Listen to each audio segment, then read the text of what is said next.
The baby wasn't breathing. That is the first thing you need to know. When Elena Vance lifted the lid of that freezing, rusted dumpster in a dark New York alleyway, she didn't find trash. She found a tragedy wrapped in a filthy blanket. Most people would have called the police. Most people would have walked away. But Elena didn't know that the shivering infant in her arms was the heir to the most dangerous criminal empire on the East Coast. She didn't know that by saving this child, she was painting a target on her own back. And she certainly didn't expect that the man coming to hunt her down, the ruthlessly handsome Mafia Don Lorenzo Moretti, wouldn't just want his daughter back. He would want her. What happens when a penniless maid looks a killer in the eye? The answer shocked the entire underworld. The wind on 44th Street cut through Elena Vance's threadbare coat like a serrated knife. It was 3 in the morning, the kind of New York darkness that felt heavy, wet, and unforgiving. Eleanor adjusted the strap of her purse, her shoulders aching. She had just finished a 14-hour shift scrubbing floors and changing sheets at the Chatsworth Luxury Hotel, one of the most expensive establishments in Manhattan. Her hands were raw, the skin cracked from harsh detergents. For all her labor, she had $62 in tips and a paycheck that was already spent on rent for her tiny basement apartment in Queens. Elena didn't have big dreams anymore. At 24, her dreams had been whittled down to necessities, heat food, and keeping her head down. She took the shortcut through the service alley behind the hotel to get to the subway station. It was a vile stretch of pavement, smelling of rotting vegetables and stale beer, usually occupied by rats. The heavy metal dumpsters stood like sentinels in the gloom. As she hurried past the largest dumpster, intending to keep her head down, a sound stopped her. It wasn't the scuttle of a rat. It wasn't the hiss of steam. It was a whimper. Eleanor froze. The rain was coming down harder now, a freezing sleet that rattled against the metal lids. She told herself to keep walking. Don't get involved, Elena. Nothing good happens in alleys at 3 a.m. But the sound came again, a weak, strangled cry. It sounded like a kitten or, against every survival instinct she had honed growing up in the foster system. Elena turned back. She stepped toward the green dumpster, her heart hammering against her ribs. The lid was slightly ajar, propped open by an overflowing black bag. She reached out her trembling fingers, gripping the cold, wet metal, and shoved the lid back. The stench hit her first coffee grounds and spoiled seafood. But then her eyes adjusted to the shadows. Resting atop a pile of shredded cardboard boxes, perilously close to a jagged edge of rusty metal, was a bundle. It wasn't a bag. It was a bundle wrapped in what looked like a very expensive but ruined cashmere shawl. Elena gasped, the sound tearing from her throat. She reached in, ignoring the grime that coated her sleeves, and pulled the bundle out. The weight of it was terrifyingly familiar. It was a baby. "Oh my God!" Eleanor whispered, her breath misting in the air. "Oh my God, no!" She pulled the shawl back. A baby girl no more than 6 months old stared up at her with glazed, feverish eyes. The child's skin was pale, almost blue in the harsh light of the street lamp above. She wasn't crying loudly anymore. She was too weak. She was shivering so violently that her tiny teeth were chattering. Elena panicked. She looked around the alley. Empty. Windows dark. "Who does this?" she screamed internally. Who throws a human being away like garbage? She checked the baby for injuries. No blood, but the heat radiating from the tiny body was alarming. A high fever. "It's okay," "It's okay," Elena murmured, unbuttoning her own coat and tucking the damp bundle against the warmth of her chest. "I've got you." She fumbled for her phone. Her thumb hovered over 911. But she hesitated. Elena knew the system. She knew the police in this precinct. If she called them now, they would take the baby. That was fine. But they would detain Elena. They would ask questions she couldn't answer. "Why were you here? Did you put her there? Are you on drugs?" And the baby? The baby would go into the system. An emergency foster home. Elena remembered the emergency homes, the smell of bleach and neglect. This baby was sick. Deathly sick. If she waited for the cops to arrive, fill out paperwork, and wait for a social worker, this little girl might freeze to death or seize from the fever. "I can't wait," Elena decided. "I have to get you warm." She made a choice that would change the trajectory of her life forever. She didn't call the police. Instead, she wrapped her coat tighter around the child, shielded the baby's face from the biting wind, and ran. She ran all the way to the subway. She endured the suspicious glares of late-night commuters as the baby whimpered beneath her coat. She rode the train for 40 minutes to Queens, praying to a god she hadn't spoken to in years. When she finally burst into her small apartment, she didn't collapse. She went into survival mode. She cranked the radiator up until it hissed. She filled a bowl with lukewarm water. She peeled the filthy, expensive cashmere off the baby. Underneath the baby was wearing a onesie. It was stained, but Eleanor noticed the label immediately.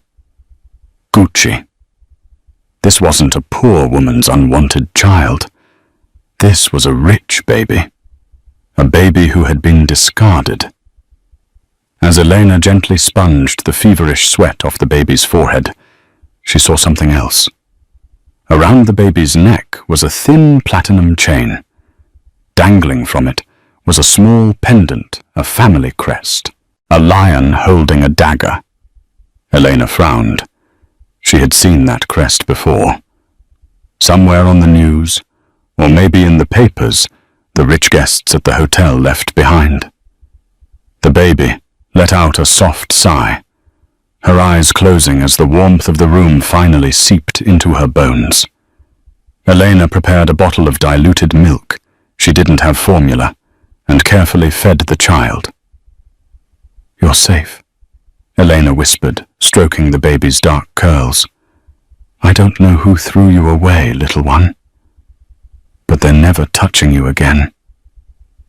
She didn't sleep that night. She sat in her rocking chair, holding the stranger's child, watching the chest rise and fall. Elena thought she had saved a baby. She didn't realize she had just abducted the daughter of Lorenzo Moretti, the capo dei capi of the New York Mafia, and she didn't know that across the city a man was currently executing his own security guards for losing her. The next morning, the city of New York woke up to chaos. Elena didn't know about it yet. She had fallen asleep in the chair around 6 a.m. The baby finally sleeping peacefully in a makeshift crib made from a laundry basket and soft towels. When Elena woke up, it was noon. Panic surged through her. "Oh no!" she gasped. "My shift." She was supposed to be at the Chatsworth by 10 a.m. She grabbed her phone. 7 missed calls from her supervisor, Mrs. Gable. Elena dialed back, her hands shaking. "Mrs. Gable, I'm so sorry I had an emerge." "Don't bother Vance." Mrs. Gable's voice was ice cold. "You're a no-show. We don't do no-shows at the Chatsworth. Don't come in. You're fired. Wait, please, I need this job. Click. Elena stared at the phone. Fired. She looked at the baby. The little girl was awake now, looking around the shabby apartment with wide hazel eyes. The fever had broken. She looked remarkably better, though still pale. "Well," Elena said, her voice trembling, "it's just you and me now." She turned on the small TV in the corner to check the weather, needing to distract herself from the rising panic of rent being due in 3 days. The screen flickered to life. It wasn't the weather. It was a breaking news banner in bright red.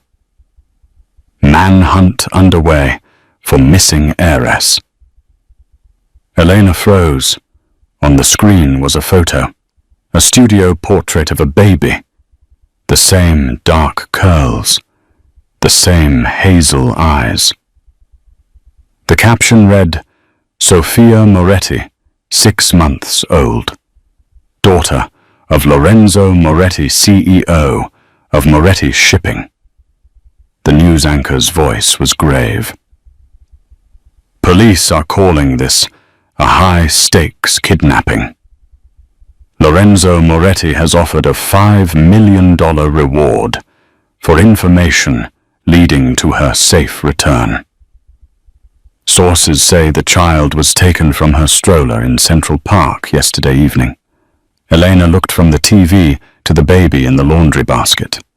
"Sophia," she whispered. "Your name is Sophia." But then the fear hit her. Central Park. That was a lie. Elena found her in a dumpster behind a hotel in Hell's Kitchen.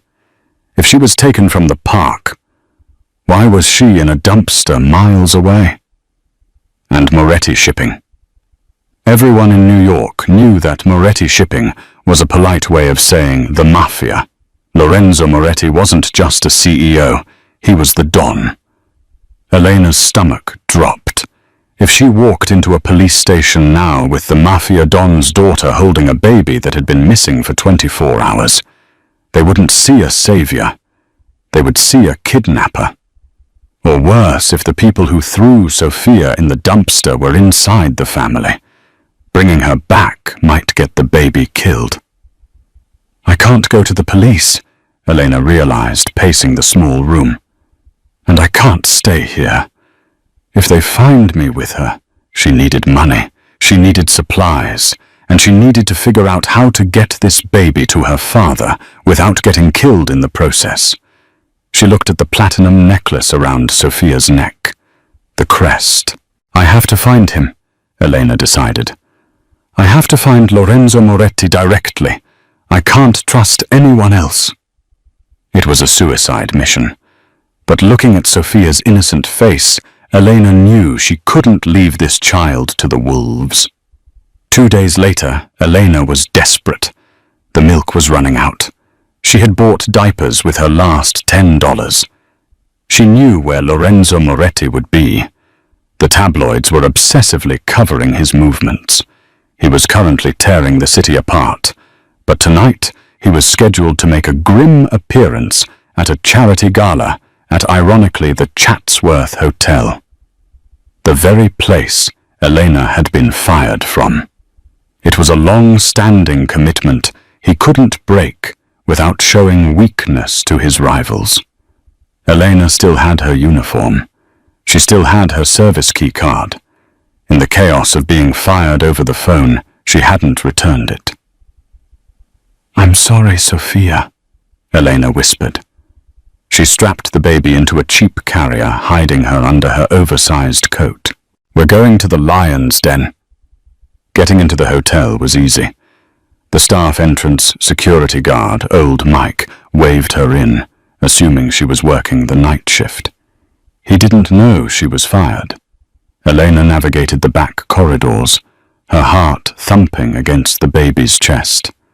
The gala was in the grand ballroom. She didn't want to go to the ballroom. She wanted to go to the penthouse suite. That was where Moretti would be staying before the event. She took the service elevator up. The lift shuddered and groaned. Ding! Floor 40. The penthouse. The doors opened, Elena stepped out and immediately slammed into a wall of muscle. She gasped, stumbling back. Standing in front of her were two men who looked like they were carved out of granite. They wore earpieces and suits that cost more than Eleanor's life earnings. "Wrong floor, housekeeping," one of them growled, his hand moving to the inside of his jacket. "No," Eleanor said, her voice shaking but her chin high. "I'm not here to clean. I'm here to see Mr. Moretti." The guards laughed. A cold, cruel sound. "The boss isn't seeing visitors, especially not maids. Get back in the elevator before I throw you down the shaft." "I have something of his," Elena said loudly. The guard grabbed her arm, his grip bruising. "Listen to me, you little rat. Let her speak." The voice came from down the hall. It wasn't loud, but it possessed a terrifying authority that instantly silenced the guards. Elena looked up. Standing at the end of the corridor was Lorenzo Moretti. He was taller than he looked on TV. He was wearing a black tuxedo, his tie undone, looking like a man who hadn't slept in a week. His face was a mask of cold fury, his jaw set hard, dark circles bruising the skin under his eyes.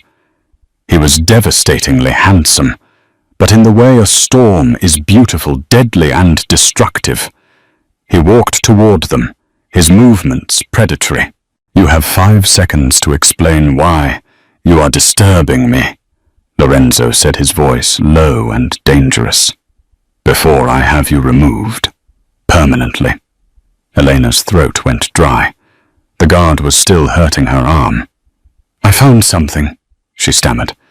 "In the trash, behind the hotel." Lorenzo's eyes narrowed. He looked bored, ready to dismiss her. "I don't care about your trash. You should," Elena said, anger flaring up to mask her fear. She reached for the buttons of her coat. The guards drew their guns instantly. Hands where I can see them." "Wait!" Elena screamed. She ripped the coat open. Silence fell over the hallway. Heavy, suffocating silence. Strapped to Elena's chest, blinking in the bright hallway lights, was Sophia. The baby saw Lorenzo. She let out a happy gurgle and reached a chubby hand toward him. "Dada!" Lorenzo Moretti froze. The color drained from his face. The ruthless Mafia Don. The man who made grown men weep for mercy. Looked as if he had been punched in the gut. He stared at the baby. Then he stared at Elena. His shock vanished, replaced by a look of pure, unadulterated, murderous rage. He lunged forward, closing the distance in a second. He didn't hug her. He didn't thank her. He grabbed Elena by the throat and pinned her against the wall, his hand tightening around her windpipe, avoiding the baby by inches. "Where did you take her?" he hissed, his eyes burning like black fire. "Who are you working for?" "Speak!" Elena clawed at his hand, gasping for air. She had saved his daughter, and now he was going to kill her for it. The silence in the hallway was broken only by the terrified wail of the baby. Sophia, sensing the violence and the sudden aggression, began to scream, her tiny hands clutching at the air. That sound was the only thing that saved Elena Vance's life. At the sound of his daughter's cry, the murderous haze in Lorenzo Moretti's eyes fractured. His grip on Elena's throat loosened just a fraction, enough for her to gasp in a lungful of air. "She's scared." Elena choked out, tears streaming down her face. "You're scaring her." Lorenzo looked down at the baby, strapped to Elena's chest. Sophia was red-faced, crying, but she was alive. She was here. He slowly released Elena, though his body remained coiled like a viper, ready to strike again. "Inside," he commanded, his voice a low growl that vibrated in the floorboards. "Now!" The two guards shoved Elena forward. She stumbled into the penthouse suite. It was a world away from her basement apartment, floor-to-ceiling windows overlooking the Manhattan skyline, marble floors and furniture that cost more than an entire neighborhood block in Queens. But to Elena, it felt like a prison cell. Lorenzo slammed the heavy oak door shut, locking out the world. He turned to the guards. "Nobody enters. If anyone comes near this door, shoot them. I don't care if it's the police commissioner." "Yes, boss." The guards nodded, taking positions by the door, their hands resting on their holsters. Lorenzo turned back to Elena. He didn't look like a relieved father. He looked like an interrogator. "Unstrap her. Give her to me." Slowly. Elena's hands shook so badly, she fumbled with the clasps of the cheap carrier. "I didn't take her," she whispered, the words tumbling out. "I swear, I found her." "Liar!" Lorenzo spat. He snatched Sophia from Elena's arms. The moment the baby was in his arms, his demeanor shifted instantly. He cradled the child with a desperate tenderness, burying his face in her dark curls, inhaling her scent to confirm she was real. Sophia, recognizing her father, settled down into a soft whimper. He checked her fingers, her toes, scanning her for injuries with obsessive precision. "She's warm," Lorenzo murmured half to himself. He looked up at Elena, his eyes narrowing again. "She's fed. She's clean." "I bought formula," Elena said, rubbing her bruised neck. "I kept her warm. I had to lower her fever."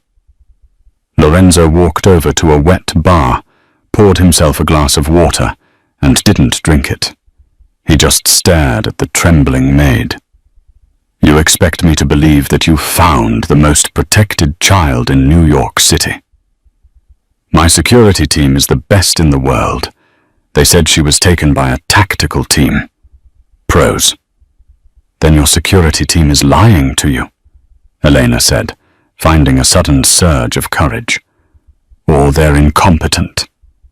The guards by the door stiffened. Nobody spoke to Lorenzo Moretti like that. "I found her in a dumpster," Elena continued, her voice gaining strength. "Behind this hotel, in the alley off 44th. She was wrapped in a ruined cashmere blanket and lying on a pile of cardboard. It was 3 a.m. It was freezing rain. If I hadn't walked by, if I hadn't heard her," Elena's voice cracked, "she would be dead, Mr. Moretti. The cold would have taken her before sunrise." Lorenzo studied her face. He was a man who made his living reading liars. He looked for the twitch of an eye, the sweat on the brow. Elena was terrified, yes, but her eyes were clear. She was telling a truth so horrific, he didn't want to believe it. "A dumpster."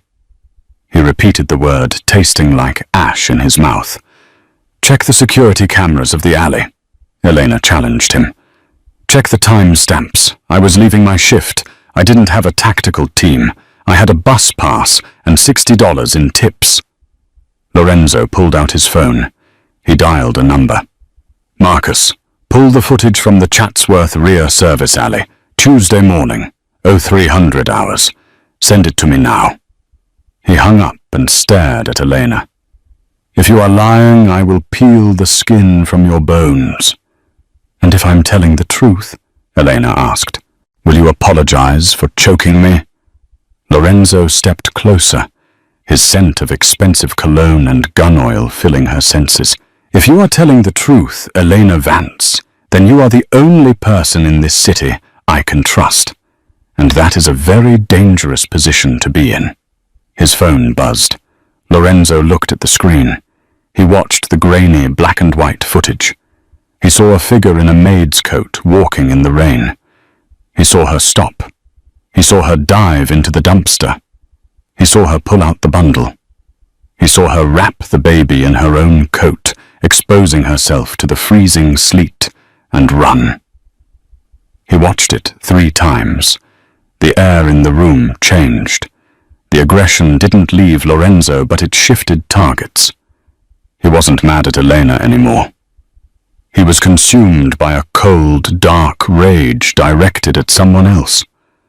Someone inside my house threw my daughter away like garbage. It wasn't a kidnapping for ransom. They didn't want money. They wanted Sophia dead, and they wanted it to look like she just disappeared. Lorenzo looked at Elena, really looked at her. He saw the frayed cuffs of her coat, the dark circles under her eyes, the cheap shoes.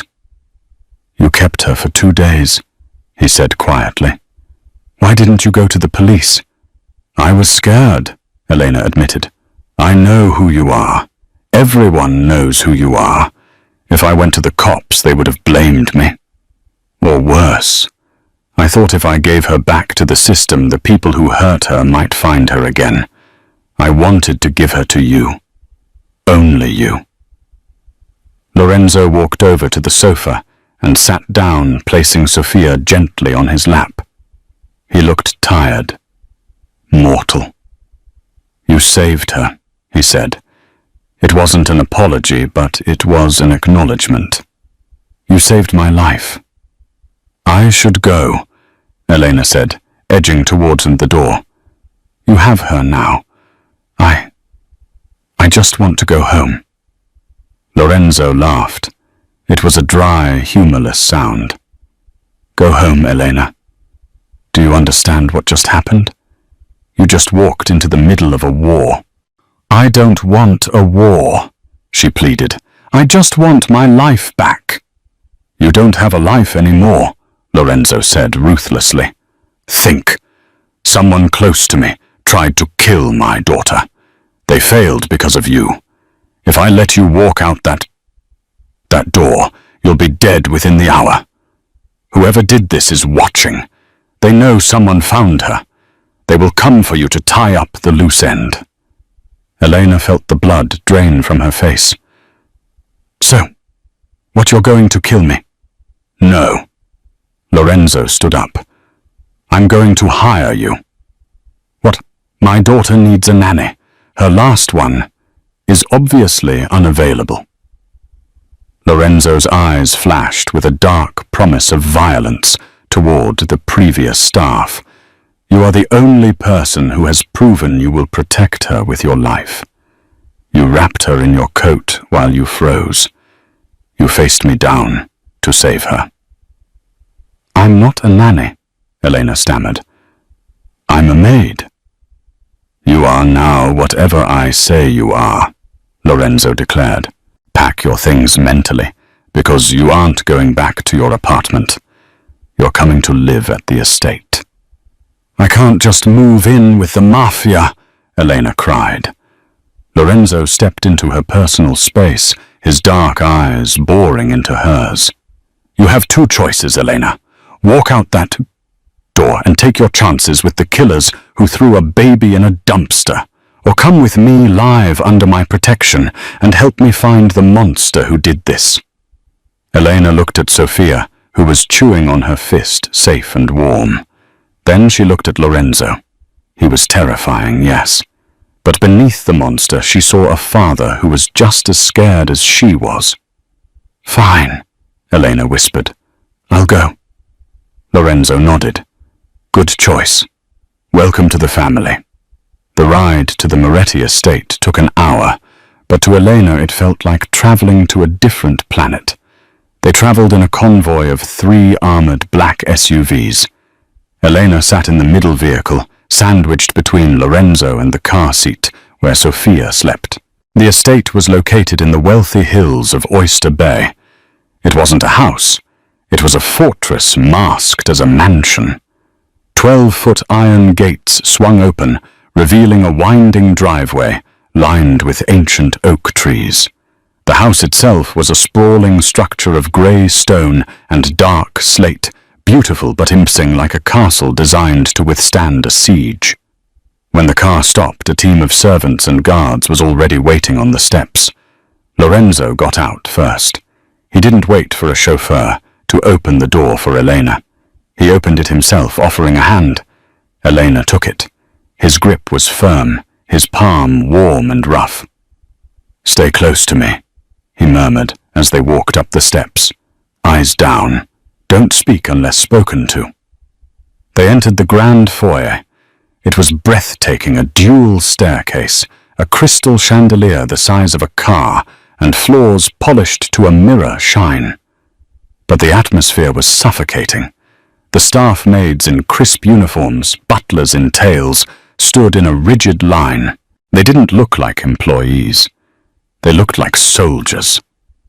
An older woman with a severe bun and a face like a pinched lemon stepped forward.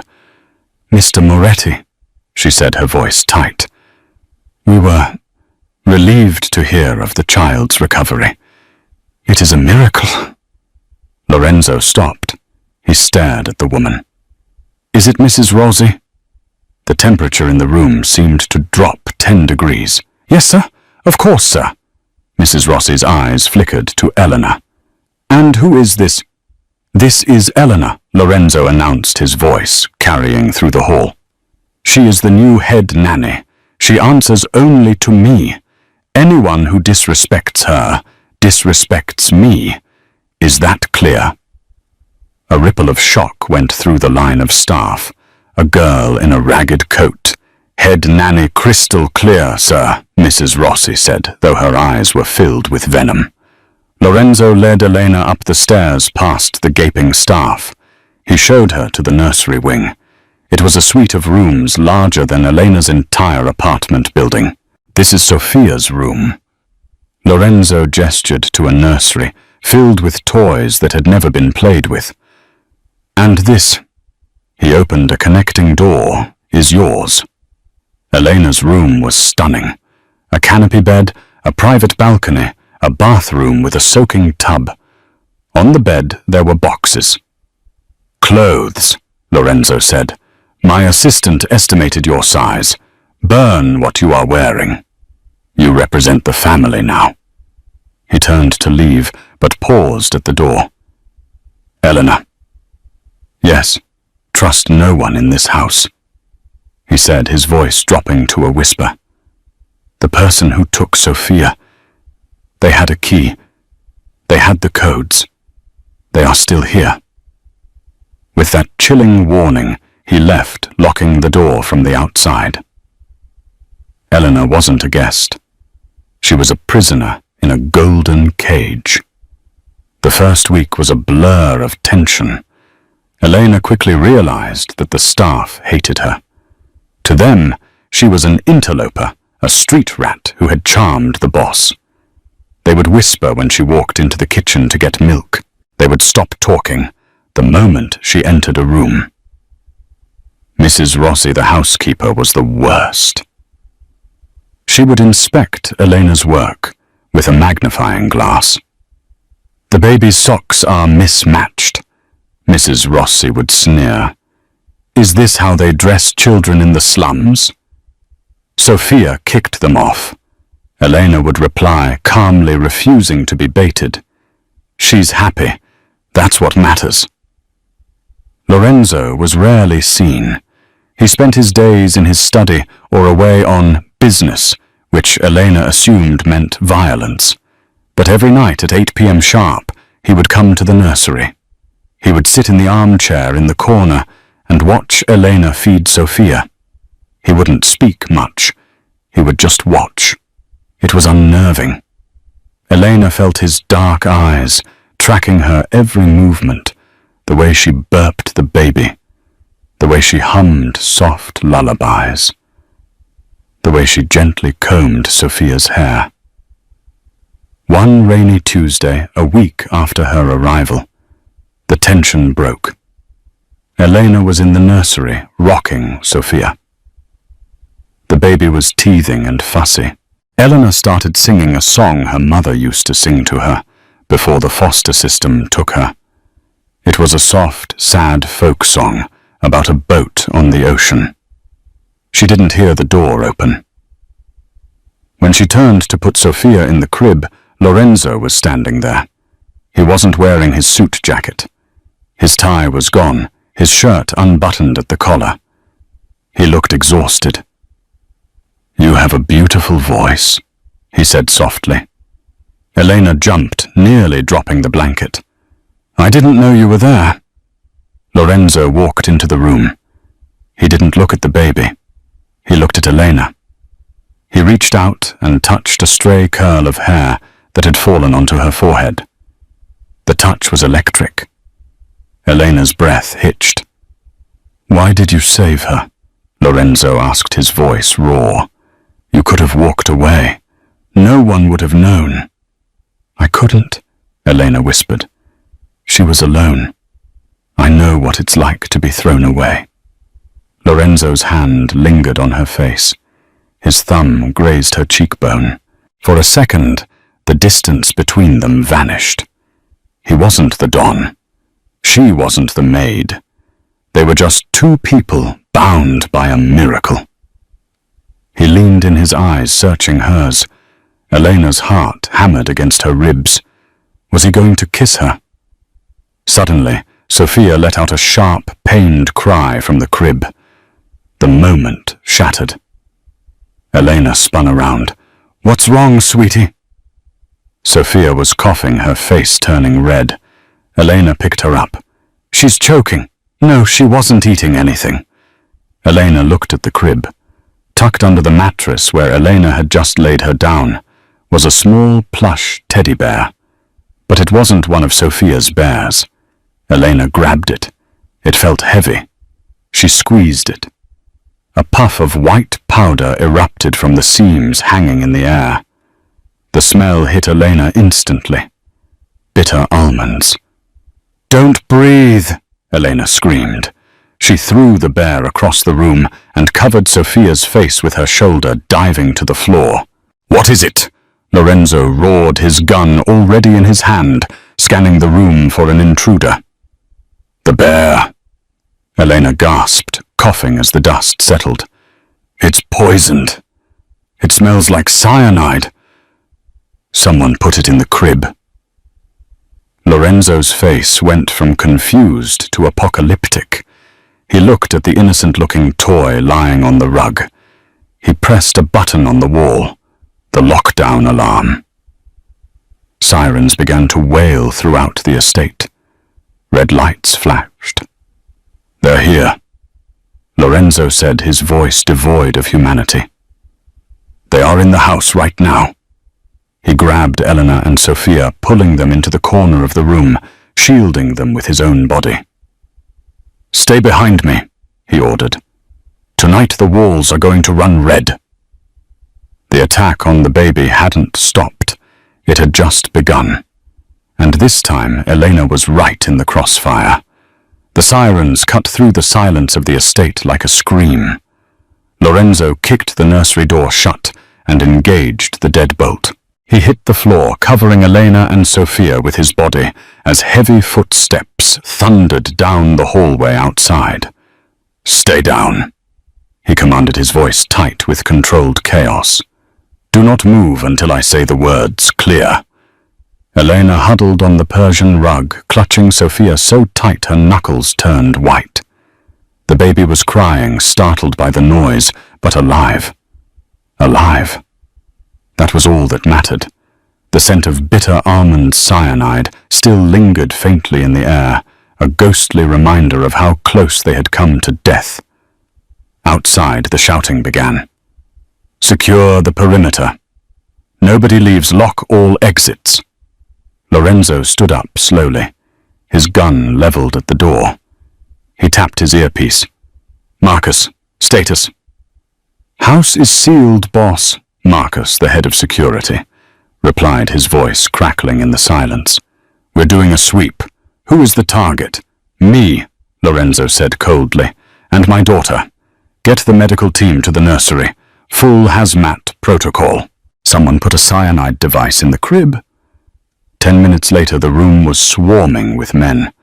A private doctor examined Sophia, confirming she hadn't inhaled enough of the dust to be harmed.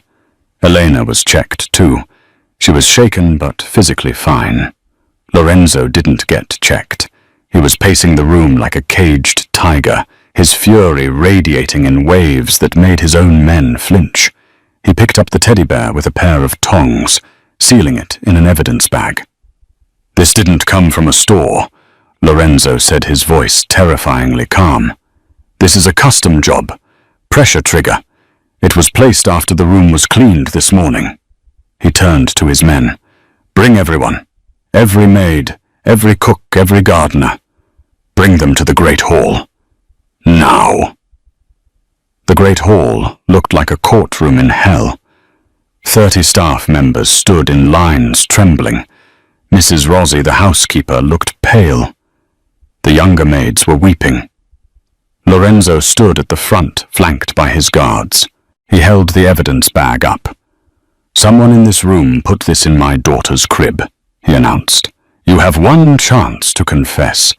If you confess now, I will make your death quick. If I have to find you, I will take days." Silence. Absolute, terrified silence. Elena stood off to the side, holding Sophia. She watched the faces. She had grown up in the foster system. She knew how to read fear. She knew the difference between the fear of an innocent person and the fear of the guilty. Most of the staff looked confused and scared. Mrs. Rossi looked indignant. But there was one person, a young maid named Clara. She wasn't looking at Lorenzo. She was looking at the floor, and her hands were twisting her apron so hard the fabric was tearing.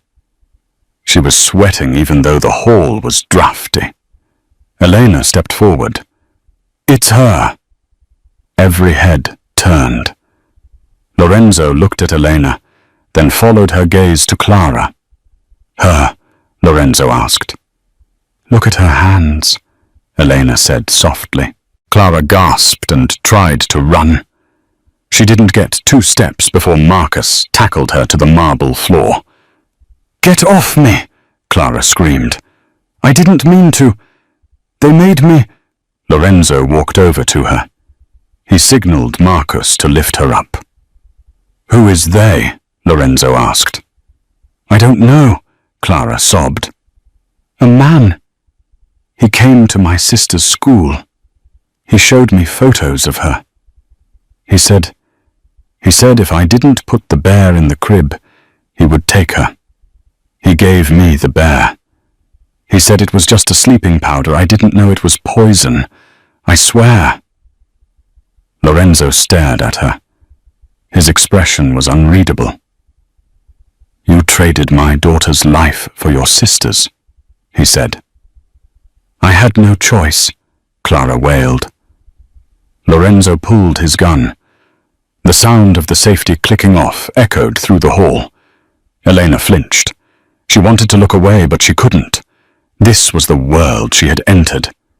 Justice here wasn't a gavel. It was a bullet. But Lorenzo didn't shoot.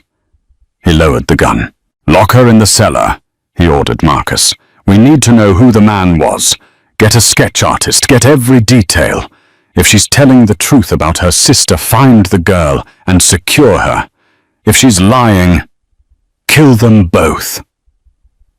As they dragged the screaming maid away, Lorenzo turned to the rest of the staff. "Get out of my sight, all of you. You're fired. I don't trust a single one of you." The hall cleared in seconds. Lorenzo turned to Elena. The adrenaline was fading, leaving him looking hollowed out. "You were right," he said. "Again." "She was just a pawn," Elena said, rocking Sophia. "Whoever is doing this, they know where you live. They know your staff. They can get to anyone." "Which is why we aren't staying here," Lorenzo said abruptly. "Pack a bag, Elena. Just the essentials. We leave in 10 minutes. Where are we going?" Lorenzo looked at the dark windows, his eyes scanning the night for snipers. "Somewhere off the grid. Somewhere where I am not the Don, and you are not the nanny. Where we are just ghosts." The car was not a luxury SUV this time. It was a battered, nondescript Ford pickup truck with rusted wheel wells. Lorenzo drove, wearing jeans and a flannel shirt he had pulled from a dusty storage box. He looked less like a Mafia boss and more like a rugged construction worker. Elena sat in the passenger seat, Sophia asleep in the back, in a securely strapped car seat. They had been driving for 4 hours, heading north into the dense wilderness of the Adirondack Mountains. The city lights were long gone, replaced by endless walls of pine trees and a sky choked with stars. "You can sleep," Lorenzo said, breaking the silence that had lasted for miles. "I can't," Elena replied, staring out at the darkness. "Every time I close my eyes, I see that bear." Lorenzo tightened his grip on the steering wheel. "I should have checked the room myself. I got complacent." "You can't do everything," Elena said. "You're human, Lorenzo." He glanced at her. It was the first time she had used his first name without Mr. Moretti. It sounded intimate in the small cab of the truck. "In my world, being human gets you killed," he muttered. They arrived at the safe house just before dawn. It was a log cabin tucked deep in the woods, miles from the nearest paved road. It overlooked a frozen lake, the moonlight reflecting off the ice. It was beautiful and isolated. "No internet here," Lorenzo warned as he killed the engine. "No cell service, no landline. We are invisible." They carried the sleeping baby inside. The cabin was cold, smelling of cedar and wood smoke. Lorenzo expertly started a fire in the massive stone hearth, while Elena found clean sheets and made a bed for Sophia in a sturdy wooden crib that looked hand-carved. For the next 2 days, life was strangely terrifyingly normal. There were no guards, no maids, just Lorenzo and Elena. Lorenzo chopped wood outside his breath, misting in the cold air. Elena cooked simple meals with the canned goods, stocked in the pantry. They ate at a small wooden table, Sophia babbling happily between them. It felt like playing house, but the gun tucked into the back of Lorenzo's waistband was a constant reminder of reality. On the third night, a blizzard rolled in. The wind howled around the cabin, rattling the windows. Sophia was asleep. Lorenzo poured 2 glasses of whiskey and sat on the rug in front of the roaring fire. He gestured for Elena to join him. She sat down, wrapping her cardigan tighter around herself. "Who is doing this, Lorenzo?" she asked, taking a sip of the burning liquid. "You know, don't you?" Lorenzo stared into the flames. "Vincent Vitali. He's the head of the rival family. 5 years ago, we had a peace treaty. We divided the territories, but Vincent is greedy. He doesn't just want territory. He wants to wipe out the Moretti bloodline." "But a baby?" Elena asked, horrified. "Why target a baby? Because he knows he can't kill me." Lorenzo said, his voice hard. "I'm too well guarded, so he wants to break me. If he kills Sophia, he knows I will lose my mind. I will become reckless, and then he can kill me." He took a long drink. "Sophia's mother, Isabella. She didn't die in childbirth, Elena." Elena's heart stopped. "What? She was killed?" Lorenzo said, the pain in his voice jagged and raw. "A car bomb, meant for me. She took the car that morning to go shopping for the nursery. I wasn't there." He looked at his hands. "I failed her, and now I'm failing her daughter." Elena moved before she thought. She reached out and took his hand. "You are not failing her," she said fiercely. "Look at her. She is safe. She is warm. She is loved. You are doing everything a father can do." Lorenzo looked up at her. The firelight danced in his dark eyes. The walls he had built around his heart, the cold Mafia exterior, seemed to crumble for just a moment.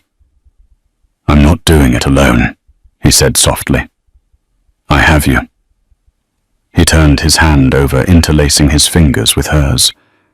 The air in the room grew heavy, charged with a tension that had been building since that first night in the hallway. "Elena," he whispered, "you shouldn't be here. You deserve a better life than running from killers." "I don't want to be anywhere else," Elena admitted, her voice trembling. Lorenzo leaned in. He hesitated for a second, giving her a chance to pull away. She didn't. He closed the distance. His lips brushed hers, tentative at first, then demanding. It was a kiss tasted of whiskey and desperation. It was the kiss of a man who had forgotten what gentleness felt like, and a woman who had never known what safety felt like. Elena's hands tangled in his hair. Lorenzo pulled her closer, his strong arms wrapping around her waist, anchoring her to him. For a few minutes, the blizzard outside didn't exist. The Vitali family didn't exist. There was only the heat of the fire and the heat of his body. Crack. The sound wasn't a log popping in the fire. It was the shattering of glass. A split second later, a bullet tore through the whiskey bottle, sitting on the table, spraying glass shards everywhere. Lorenzo threw Elena to the floor instantly. "Down!" he roared. Another shot rang out. Thwack! It embedded itself in the log wall, inches from where Lorenzo's head had been. "Snipers!" Lorenzo yelled, crawling toward the gun he had left on the mantel. "Get to Sofia. Get to the bathroom. It has no windows." Elena scrambled on her hands and knees toward the bedroom, her heart screaming in her chest. The piece was over. They had been found. Lorenzo grabbed his rifle and kicked the table over for cover. "How?" he shouted into the darkness. "How did they find us?" Then he saw it, on the floor near Elena's purse, which had spilled open in the chaos. Her phone. It was on, and the GPS location service was blinking. "The phone," Lorenzo realized with a sick feeling. "We didn't take the battery out." Outside, the roar of snowmobiles grew louder. Bright lights cut through the trees. They weren't just snipers. It was an assault team. Lorenzo racked the slide of his rifle. He looked at the bedroom door where Elena and Sofia were hiding. "I'm sorry," he whispered. Then he turned to the shattered window and opened fire. The cabin exploded into chaos. The sound of automatic gunfire shredded the serene winter silence, bullets tearing through the wood like it was paper. Lorenzo was a one-man army. He moved with terrifying precision, firing through the windows, taking down the silhouettes moving in the snow. But he was pinned down. Every time he popped up to fire, 3 more shooters responded. "Elena!" he shouted over the roar of the assault. "Stay in the bathroom. Do not come out." Inside the small bathroom, Elena crouched in the bathtub, her body curled over Sofia. The baby was screaming, the noise deafening in the tiled space. Elena's hands were shaking, but her mind was strangely clear. They are going to kill him, she realized. There are too many of them, and once he's dead, they will come for us. She looked around the bathroom. A razor, a bottle of shampoo. Useless. Then her eyes landed on the small, high window. It was too small for a person, but she saw a red metal box mounted on the wall near the ceiling, an emergency flare kit. Elena stood up, grabbed the heavy porcelain lid of the toilet tank, and smashed the glass of the box. She grabbed the flare gun. It was loaded with a single shell. Crash! The front door of the cabin was kicked in. The cold wind rushed in, followed by the heavy thud of boots. "Cease fire!" a voice bellowed. The shooting stopped. The silence that followed was heavy and suffocating. Elena cracked the bathroom door open just an inch. Through the gap she saw the living room. It was wrecked. Furniture was overturned, glass covered the floor. Lorenzo was on his knees. He was bleeding from a graze on his shoulder, his rifle empty on the floor. Two men had their guns pointed at his head. Standing in front of him was a man in a long camel hair coat. He had silver hair and a face that looked like it had been chiseled out of ice. Vincent Vitali. Lorenzo. Vincent smiled, stepping over the shattered remains of the whiskey bottle. You always were hard to kill. Like a cockroach. Go to hell, Vincent. Lorenzo spat blood trickling down his forehead. I'll send you there first, Vincent said. He looked around. And where is the little princess and the nanny? I want them here. I want you to watch them die before I put a bullet in your brain. Lorenzo didn't look at the bathroom door. He stared Vincent in the eye. They aren't here. I sent them away hours ago. Vincent laughed. Liar. The car seat is in the truck. They are here. He gestured to one of his men. Check the back rooms. The gunman turned toward the bathroom. Lorenzo lunged. Even on his knees he was fast. He tackled the gunman, grabbing for his weapon. Bang! The gun went off. Lorenzo cried out, collapsing back onto the floor, clutching his side. Stop playing games, Vincent sighed, aiming his own golden pistol at Lorenzo's heart. Goodbye, Don Moretti. He pulled back the hammer. Whoosh! A blinding red light erupted from the bathroom doorway. Elena stood there, the flare gun smoking in her hand. She hadn't aimed for Vincent. She had aimed for the massive dry stag head mounted above the fireplace, directly above Vincent. The flare hit the taxidermy, and the old dusty fur ignited instantly. The fire spread up the wall in a microsecond, catching the curtains. But the distraction was what mattered. Vincent flinched, shielding his eyes from the sudden blinding magnesium glare. That split second was all Lorenzo needed. Ignoring the bullet in his side, Lorenzo rolled, grabbed the shard of the broken whiskey bottle from the floor, and drove it upward. He didn't need a gun. He slammed the glass into Vincent's thigh, severing the femoral artery. Vincent screamed, dropping his gun. Lorenzo grabbed the falling pistol mid-air. Bang! Bang! The two henchmen dropped before they could realize what happened. Vincent Vitali fell to the floor, clutching his leg, blood pumping out in a dark rhythm. The fire was roaring now, climbing the walls. The cabin was turning into an inferno. Lorenzo stood over his enemy. He didn't look triumphant. He looked exhausted. You wanted to burn my house down, Lorenzo said, his voice barely audible over the crackling flames. Now you can burn with this one. He turned and ran to the bathroom. Eleanor was already there, clutching Sophia. She looked at Lorenzo, her eyes wide with terror and adrenaline. You're shot, she gasped. I'm fine, Lorenzo gritted out. We have to move. Now! He grabbed Eleanor with his good arm, shielding her and the baby as they ran through the burning living room, stepping over the body of the man who had tried to destroy their lives. They burst out into the snow, the cold air hitting their lungs like knives. Behind them, the cabin was a torch against the night sky. As they stumbled toward the truck, headlights crested the hill. A convoy of black SUVs tore down the driveway. Elena froze. More of them. Lorenzo looked at the lead car. No. He let out a breath he had been holding for days. That's Marcus. The cavalry had arrived, but they were too late for the war. The war was over. The maid and the monster had won it alone. The Moretti estate had changed.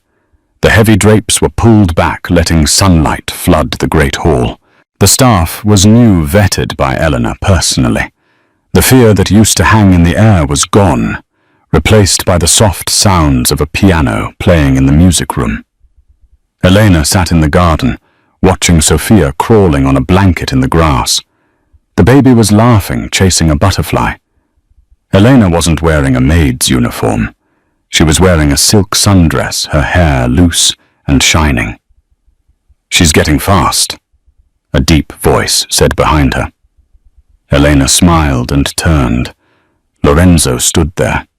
He had healed. The shadows under his eyes were gone. He looked younger, lighter. He sat down on the grass beside her, something the old Lorenzo would never have done. "Marcus tells me the Vitali family has officially dissolved," Lorenzo said. "Their territories have been absorbed. There is no one left to challenge us." "That's good," Elena said softly. "Peace is good." Lorenzo looked at her. He reached into his pocket and pulled out a small velvet box. Elena's breath hitched. "You saved my daughter," Lorenzo said, his voice thick with emotion. "You saved my life. You saved my soul, Elena. I told you once that you were just the nanny. I was lying." He opened the box. Inside was a ring, a massive, flawless diamond surrounded by rubies. The family colors. "I don't want a nanny," Lorenzo whispered. "I want a partner. I want a queen. I want a mother for Sophia, who will fight for her with fire and blood." He took her hand. "Elena Vance, will you marry me?" Elena looked at the ring, then at the man who had once terrified her. She saw the scars on his hands from the night at the cabin. She saw the love in his eyes that was deeper than any ocean. She looked at Sophia, who had stopped crawling and was watching them with wide, happy eyes. Elena smiled, tears of joy spilling down her cheeks. "Yes," she whispered. "Yes, Lorenzo." He kissed her right there in the sunlight while his guards turned their backs to give them privacy. The poor maid who found a baby in a dumpster didn't just save a life that night. She found a destiny she never dared to dream of. She wasn't a maid anymore. She was the mother of the heir. She was the wife of the Don. She was the queen. And that is the incredible story of Elena and the Mafia boss. From the freezing alleyway to the highest throne of the underworld, Elena proved that true power isn't about money or guns. It's about the courage to protect the innocent. She walked into the lion's den and tamed the beast not with force, but with love. Lorenzo Moretti thought he was invincible, but he learned that a father's love and a mother's courage are the only forces that truly matter. What would you have done if you found that baby in the dumpster? Would you have walked away? Or would you have risked it all, like Elena? Let me know in the comments below. If this story kept you on the edge of your seat, please hit that like button. It really helps the channel. Don't forget to share this with a friend who loves a dramatic romance, and subscribe with notifications on so you never miss our next crazy story. Thanks for listening.